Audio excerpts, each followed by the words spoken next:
Xo'p, Alisher Avazi bugungi kunda o'zimni o'rta tadbirkor deb bilaman. O'zbekistondagi o'rta tadbirkorchi deb bilaman. Ayrimlar bunaqa deb o'ylamaydi, lekin haqiqatan shunaqa. Yoshim 47 da Toshkent shahrida tug'ilganman. Birinchi tadbirkorlikni o'zi tadbirkor deganda pul topishni oladigan bo'lsak 6 yoshimda.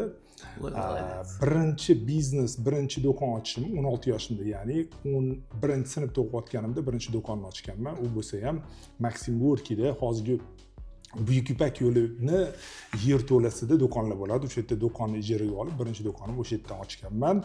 Ungacha qatdan ko'pchilik aytadi, Alisher aka qatdan pul topgansiz, qatdan u do'konni ochgansiz, hozir tanish bilish kerak, aka kerak, adamdan pul olishim kerak deydi. Yo'q. Bizni 5 yil o'sha yerda Maxim Gorkiyda Buyuk Ipak yo'li tepasida bozor bo'lgan. O'sha bozorda maktabdan keyin ishlab, tishimizga qo'yib, hamma narsa sotib, o'sha yerdan ozgina pul yig'ib, o'sha pulga ijaraga olib do'kon ochganmiz. Shu bizning birinchi do'konimiz bo'lgan. Ikkita xodimni boshqarishdan boshladik. Bitta xodimni boshqarishdan boshlagan ekanmiz.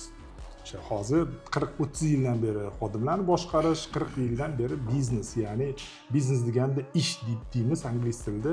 Shu ish bilan shug'ullanishni boshlaganimizga 40 yil, boshqaruvga biz 30 yildan oshdi inshaalloh.